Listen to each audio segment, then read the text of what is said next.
Picture a fleet of over 4,000 ships, a shadow on the water so vast it blots out the horizon.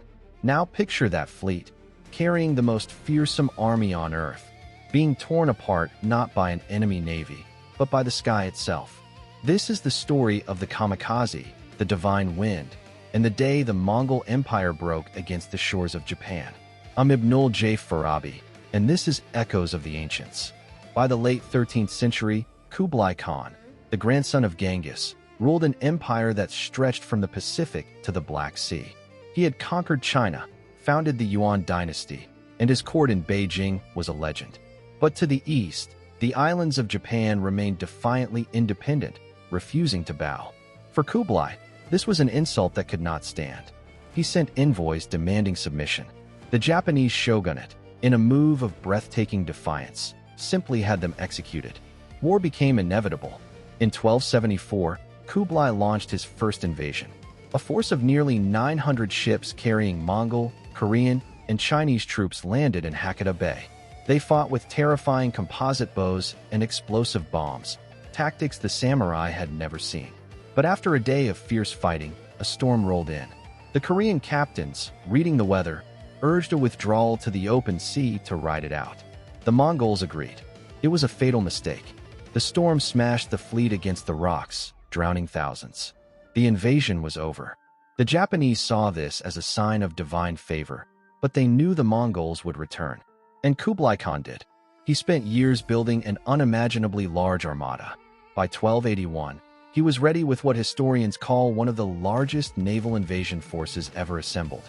Two massive fleets, one from Korea, one from southern China, were to converge on Hakata Bay.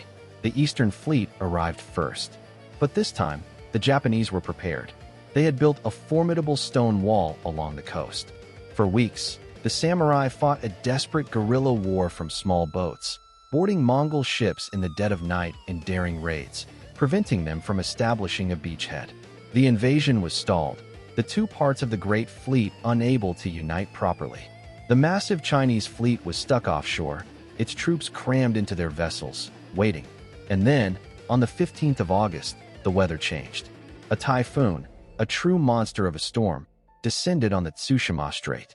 For 2 days, the kamikaze, the divine wind, raged.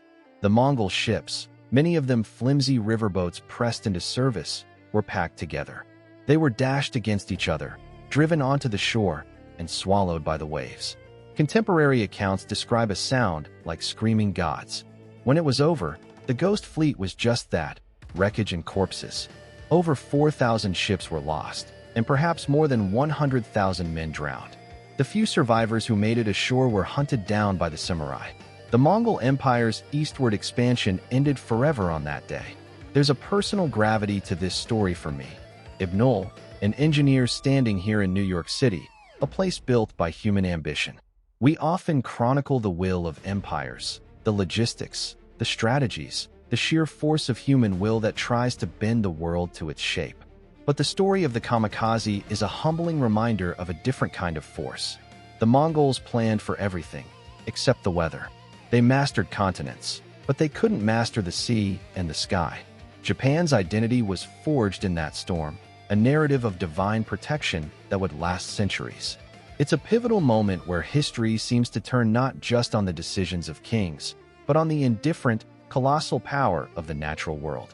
It asks us a haunting question. How much of our destiny is truly in our hands? For Echoes of the Ancients, I'm Ibnul Jaif Farabi.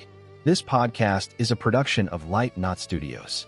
Find more stories where ambition meets the immutable forces of history at https://www.lightknotstudios.com.